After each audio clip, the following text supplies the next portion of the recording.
Hello friends, मैं आपका mentor ए सिंह और आज फिर हम अपने सीटेट के संपूर्ण बाल विकास को देखेंगे। और संपूर्ण बाल विकास में हम क्या देख रहे हैं, बाल विकास की जो इम्पोर्टेंट चीज़ें हैं, बाल विकास के कॉन्सेप्ट को और कहीं ना कहीं बाल विकास के जो क्वेश्चन आंसर्स हैं उनको देख रहे हैं। तो चलिए आज के क्वेश्चन आंसर्स को देखते हैं। तो आज के क्वेश्चन आंसर चलिए तो आज का क्वेश्चन आंसर है, क्वेश्चन नंबर 21 क्या कह रहा है, अधिगम के सामाजिक संज्ञानात्मक मत के अनुसार विद्यार्थी किस प्रकार सबसे बेहतर सीखता है। अब सबसे बेहतर सीखने वाली बात आ रही है, यानी कि सबसे बेहतर उसको ज्ञान की प्राप्ति होती है। और ज्ञान की प्राप्ति किस तरह से होती है, तो इस चीज़ को हम लेके चलेंगे। असंदर्भित जानकारी को कंठस्थ कराना, यानी कि कंठस्थ करना क्या है, आपका नेगेटिव टैग वर्ड है। ठीक है। फिर आता है व्यवहार के बाह्य अनुकूलन द्वारा, यानी कि जो व्यवहार के बाह्य अनुकूल नहीं, उसमें दोनों चीज़ें इम्पोर्टेंट होती हैं। अपने वातावरण से सक्रिय संकलन करते हुए, यानी कि ये आपका अप्रोच आंसर बैठा है। चलिए ऊपर वाला पर, वयस्कों को निष्क्रिय नकल द्वारा, यानी कि नकल करके नहीं, जब नकल करके करा जाता है तो वो कॉपी होता है, यानी कि कॉपी नहीं करना आपको, क्या ना ज्ञान को अपने जो व्यवहार में डालना है, अपने जीवन में डालना है। तो इसलिए अपने वातावरण से सीख कर ज्ञान प्राप्त कराया जाता है। आपने देखा होगा कि वातावरण ज्ञान को यानी ज्ञान प्राप्त करने के लिए क्या क्या इंपॉर्टेंट होते हैं, फैक्टर्स इफेक्टिव कौन कौन से हैं। जैसे ज्ञान को प्राप्त करने के लिए आपके वातावरण का जरूरी होना चाहिए, आपके आस पड़ोस जितने भी चीज़ें हैं वो होना चाहिए, आपके सामग्री, इस तरह बहुत सारे इफेक्टिवनेस होते हैं, यानी इफेक्टिव डालते हैं किस पर, आपको ज्ञान की प्राप्ति करने के लिए। तो इसमें आ जाएगा सामाजिक संज्ञानात्मक मत के अनुसार क्या है, विद्यार्थी को सबसे बेहतर सीखने के लिए सबसे पहले होना चाहिए उसका वातावरण। चलिए आगे चलते हैं। क्वेश्चन नंबर 22 देखते हैं, विद्यार्थी उस जानकारी को जल्दी भूल जाते हैं जो क्या करता है, जो रटके, यानी कि रटके करता है, याद करता है। इस तरह से आप रटके कुछ चीज़ों को कुछ समय तक ही याद कर सकते हो, पर कहीं ना कहीं पूरे समय तक याद नहीं कर सकते। इसलिए इस तरह की जो जानकारी है, यानी उसके जीवन से संबंधित हो नहीं, उसके जीवन से, यानी कि आपने पहली क्लास में जब गए होंगे, या फिर आपने जब 12th पास करी, 10th पास करी, वो आपकी पूरी ज़िंदगी, जब तक आप मृत्यु को प्राप्त नहीं कर लोगे तब तक आपके पास रहेगा वो एक्सपीरियंस। ठीक है। वो रिजल्ट, यानी कि 10वीं का रिजल्ट आपने किस तरह देखा था, क्या मार्क्स आए थे, वो वाला है एक्सपीरियंस। फिर आता है प्रासंगिक संदर्भ में प्रस्तुत की जाने वाली, यानी कि ये भी आपका, यानी कि प्रेजेंटली जो चीज़ें हैं वो आपके कहीं ना कहीं चलती रहेंगी, वो भी आप भूल नहीं सकते। असंबंधित खंडों में प्रस्तुत की जाने वाली, यानी संबंधित खंडों में हो जाता तो ये पॉजिटिव आंसर हो जाता, ये आपका हो जाएगा नेगेटिव आंसर। तो इसका आंसर हो जाएगा, यही आंसर होगा कि आप क्या कर सकते हैं, बोल सकते हैं। उदाहरण को इस्तेमाल करके विस्तार, यानी कि आपको मैं उदाहरण से चीज़ों को समझाऊं तो आप क्या करोगे, यानी कि आपसे जुड़ा हुआ उदाहरण समझाऊं तो आप क्या करोगे, उस चीज़ को सीख जाओगे। तो ये कहीं ना कहीं ये आपका आंसर हो जाएगा, ऑप्शन नंबर सी।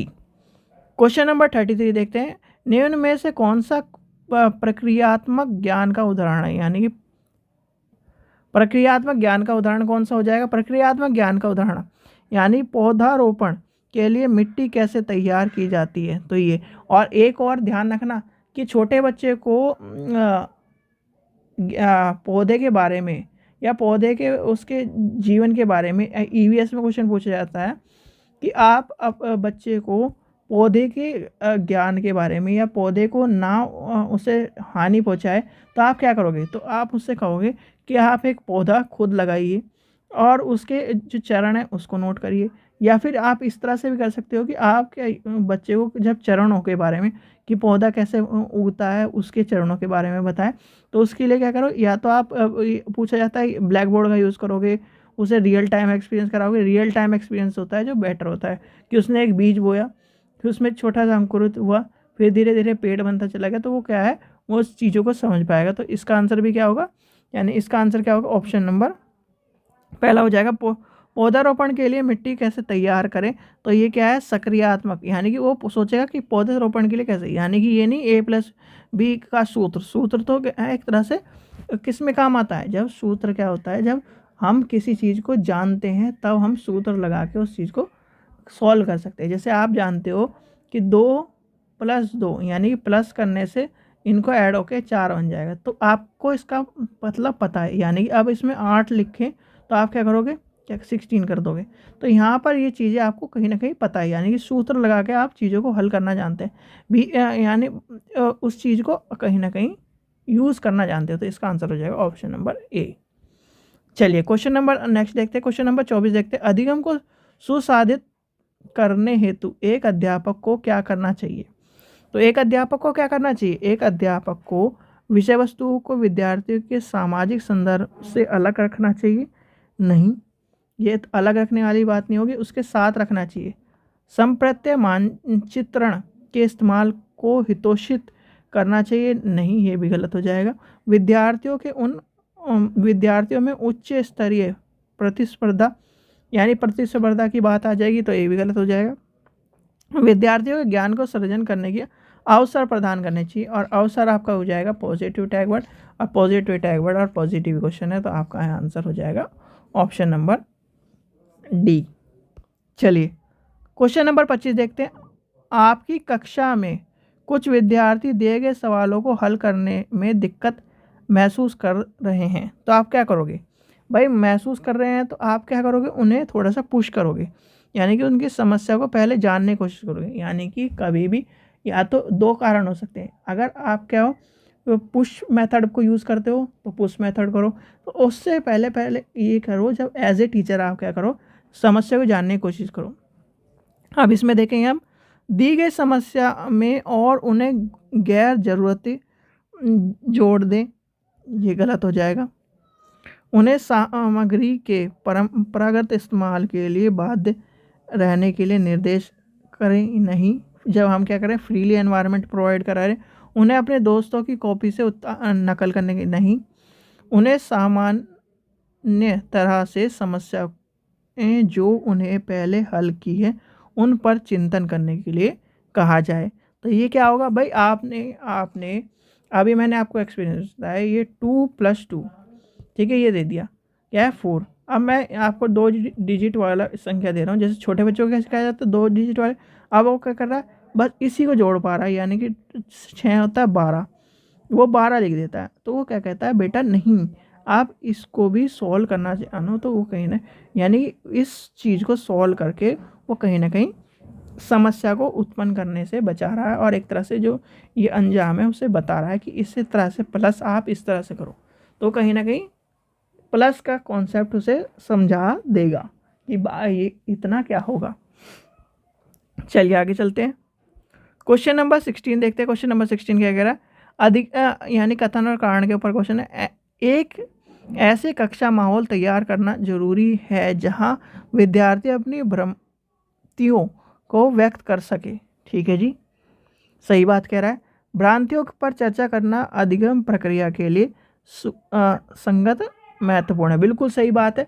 देखो अगर आप क्या करोगे, बच्चों की समस्या को हल नहीं करोगे, बच्चों की समस्या को से उसे एक तरह से उस एनवायरनमेंट में नहीं लेके चलोगे, तो कहीं ना कहीं वो चीज़ों को उथल पुथल कर देगा। तो इसलिए इसका आंसर हो जाएगा दोनों।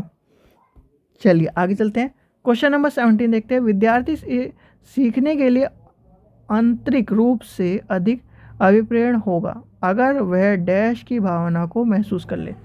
यानी कि मैं आपको कहूँ, एक बच्चा है सीटेट को तैयारी कर रहा है सिर्फ और सिर्फ उसके टीचर की एलिजिबिलिटी और जॉब के लिए, ठीक है, और एक बच्चा सीटेट की तैयारी कर रहा है एज ए टीचर बनने के लिए, उसका पैशन है टीचर बनना उसको, यानी कि यहाँ पर क्या है, पैसों का मतलब हो रहा है, यानी कि मनी, ठीक है, और यहाँ पर क्या है, उसका पैशन है।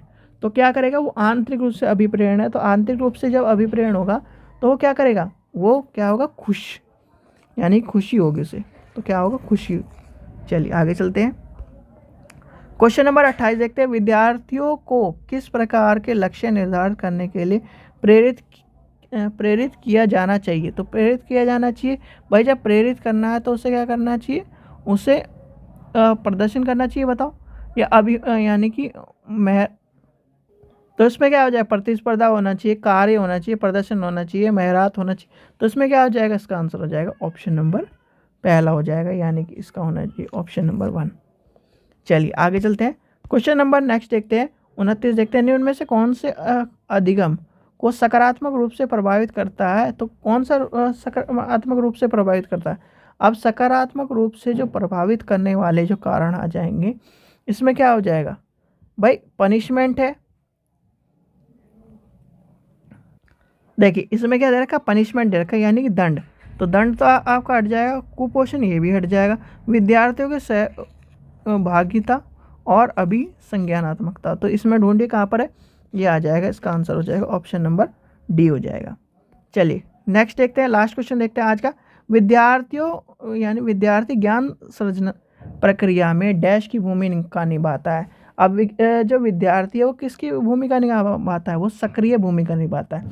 ठीक है, याद रखना, जब भी कोई इस तरह क्वेश्चन है भूमिका वाला और आपको आंसर सक्रिय दिखाई दे जाए तो सक्रिय भूमिका जरूर होगा, तो इसका आंसर हो जाएगा सक्रिय भूमिका निभाता है। ठीक है बच्चों, तो ये थे आपके सीडीपी क्वेश्चन, यानी कि सीडीपी क्वेश्चन आपके ये जो इम्पोर्टेंट क्वेश्चन है ये कराए जा रहे हैं। और कहीं ना कहीं आपकी सीडीपी की क्लास शुरू होने वाली है, यानी कि थ्योरी क्लास अभी अब बहुत क्लास शुरू हो चुकी, यानी कि बहुत क्लास आपको मिल चुकी हैं जो आपके कॉन्सेप्ट को क्लियर कर सकें, किस तरह का पेपर आया आइडिया लगा सकें। तो अब आपकी कहीं ना कहीं कॉन्सेप्ट क्लियर होंगे जो कि टॉपिक से रिलेटेड है। ठीक है, जो सबसे ज़्यादा पूछे जाते हैं। ठीक है बच्चों, चलिए आशा करता हूँ आपको वीडियो पसंद आई। वीडियो पसंद आई तो लाइक करें, चैनल को सब्सक्राइब करें, वीडियो को ज़्यादा से शेयर करें। Thank you.